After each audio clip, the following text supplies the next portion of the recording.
There was a great revival in the Hebrides in the early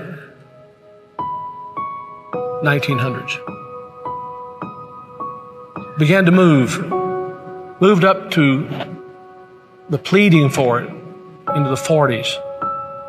Maybe we could say it topped out in the early 50s. Two old women, one was 84 years old and one was 82 years old. One was blind and one was humped over so badly with spinal stenosis, just arched over. But they had passion for revival. They wanted God to work. This is what happened. They couldn't even get out to the church to pray. They couldn't even get out to the church to worship. Their house became a place to meet. People came in. They got so passionate about revival coming to their isle, the Isle of Lewis. They got so passionate about it. They confronted the preacher and wanted to know if he was thoroughly right with God. And they prayed and prayed and prayed. And they'd seen the Lord, they said, with the church filled up and God blessing, a great overflow. And the fire of God struck that tiny little obscure place off the coast of Scotland. And when it happened, there was a young teenage boy that got saved in it. His name was Donald. And the preacher became so dependent upon Donald and so close to Donald, he would ask him to lead in public prayers and help him with the meetings, and he did. Oh, how God worked. People began to hear about it, and the revival fire spread. It spread. And God blessed in a great way. Those two old women, the kind of people don't want in a church anymore. And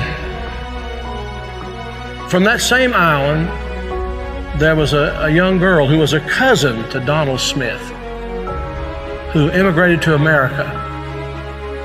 Her name was Marianne Smith McLeod. She came to America in 1936.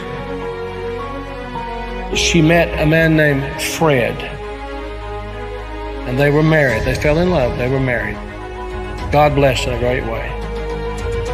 And those old women were her aunts.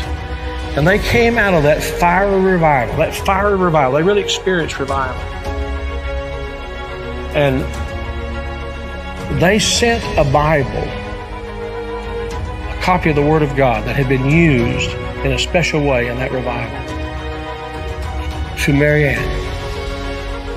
She started having children.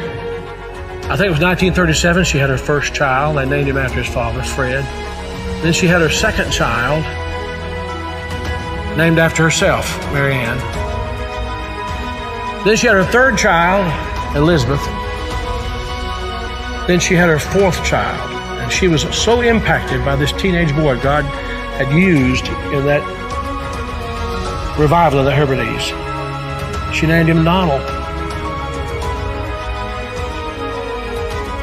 And she gave him that Bible, that Hebrides Revival Bible. He was born in 1946. He's now the 45th President of the United States. And that Revival Bible is in the Oval Office. I'm saying to you, I don't know how, why, I don't know how it all comes together. But I believe God is putting some things together to give us just a window. If he could find some open people who know what the window's for. Can this be the time the window's open? Providentially, God has prepared the moment, and we will become the people of prayer, pleading with God. This is a plea. Will thou not revive us again? Will you be a part of that? Will you?